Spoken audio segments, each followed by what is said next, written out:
அன்பர்களே வணக்கம். இன்றைக்கு வீடியோ தொகுப்பில் எதை பற்றி பார்க்க போகிறோம்னா, ஒரு அருமையான வசிய மூலிகையை பற்றி தான் நம்ம இன்றைக்கி பார்க்க போகிறோம். அந்த மூலிகையை வச்சு எப்படி வசிய வேலைகள் பண்ணுறது அப்படிங்கிற முறையை பற்றி தான் நம்ம இன்றைக்கி பார்க்க போகிறோம். வாங்க வீடியோ தொகுப்பில் போகலாம். சரிங்களா? இன்றைக்கி பார்க்க போகிற வசிய மூலிகை என்னென்னா, மிளகரணை அப்படி என்கிற சொல்லக்கூடிய ஒரு மூலிகையை பற்றி தான் இன்றைக்கி நம்ம பார்க்க போகிறோம்.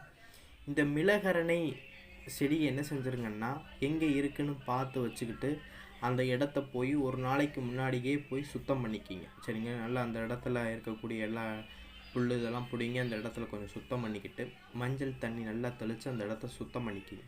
சுத்தம் பண்ண பிறகு அந்த செடிக்கு ஒரு வெள்ளிக்கிழமை, சரிங்களா, ஒரு வளர்பிறையில் வரக்கூடிய வெள்ளிக்கிழமை, நிறைஞ்ச வெள்ளிக்கிழமை அன்னைக்குன்னு சுக்கிர உரையில் போய் என்ன செஞ்சுருங்கன்னா, அந்த மூலிகைக்கு காப்பு கட்டி சாப நிவர்த்தி செய்து என்ன செஞ்சுங்கன்னா, அந்த மூலிகையை என்ன செஞ்சுன்னா வேறு அறாமல் பிடுங்கிக்கிங்க. சரிங்களா, அது என்றைக்கு பிடுங்கணும்? வெள்ளிக்கிழமை சுக்கிர உரையில் தான் அன்னைக்கு அந்த மூலிகையை பிடுங்கணும். சரிங்களா, சாப நிவர்த்தி பண்ணி இந்த மூலிகையை காப்பு கட்டி இந்த மூலிகையை பிடுங்கணும்.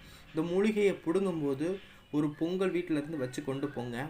ஒரு பொங்கல் வச்சு ஒரு இலை போட்டு ஒரு தேங்காய், வாழைப்பழம், வெற்றிலை பாக்கு, அவல் பொரிகள் எல்லாம் வச்சு கொஞ்சம் கொஞ்சம் வச்சு படையல் போட்டு எலுமிச்சம்பழத்தை ரெண்டாக நறுக்கி அந்த மூலிகைக்கு பக்கத்தில் வச்சு பலி கொடுத்த பிறகு எலுமிச்சம்பழத்தை அறுத்து பலி கொடுத்துட்டு அந்த மூலிகை என்ன செஞ்சுருங்கன்னா வேர் அறாமல் பிடுங்கிருங்க. சரிங்களா, வேர் அறாமல் பிடுங்கி ஒரு துணி மேலே சுற்றி வீட்டுக்கு கொண்டு வந்துடுங்க.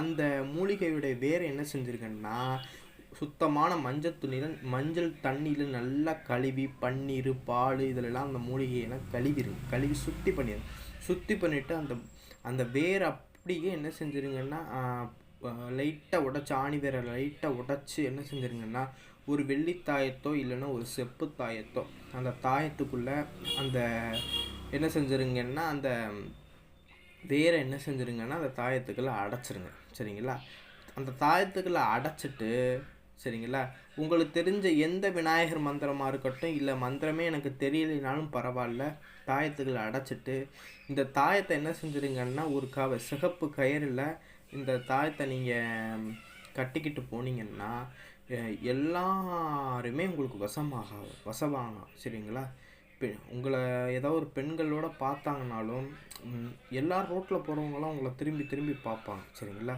அதுதான் சித்தர்கள் சொல்கிறாங்க, எதிரே வரும் பெண்கள் உன்னை பார்த்து திகைத்து நிற்பார்கள் அப்படிங்கிற மாதிரி சித்தர்கள் இந்த சுவடியில் கொடுத்துருக்காங்க. சரிங்களா, அதுதான் இந்த செடியை நல்லா முறைப்படி காப்பு கட்டி இந்த விஷயங்கள்லாம் எடுத்து வந்தீங்கன்னா அனைவருமே வசியமாகவாங்க. நீங்கள் நினச்சவங்க உங்கள்கிட்ட பேசுவாங்க. இந்த மூலிகையை நம்ம ஒரு 21 நாள் நம்மளுடைய கழுத்தில் போட்டிருந்தாவே போகிறோம். சரிங்களா, நம்ம நினச்சவங்க நம்மளை தேடி வருவாங்க. நம்மளுக்கு எல்லா விஷயங்களுமே நடக்கும். சரிங்களா, இதே இந்த மிளகரணைக்கு உண்டான சக்தி. சரிங்களா, சித்தர்கள் சொல்லியிருக்காங்க. அதை வேணால் நான் வாட்சி காமிக்கிறேன், அந்த சுவடி குறிப்பை வாட்சி காமிக்கிறேன்.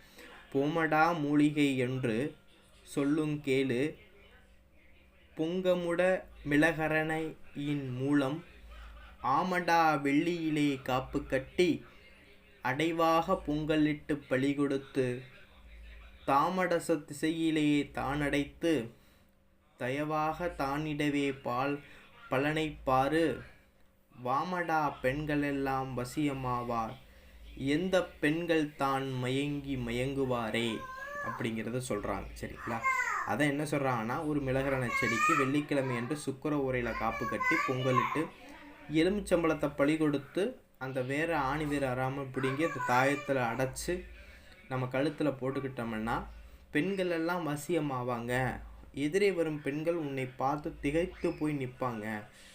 இப்பேற்பட்ட சக்தி கொண்ட மூலிகை தான் இந்த மிளகரணை செடி மூலிகை அப்படிங்கிறத சொல்கிறாங்க.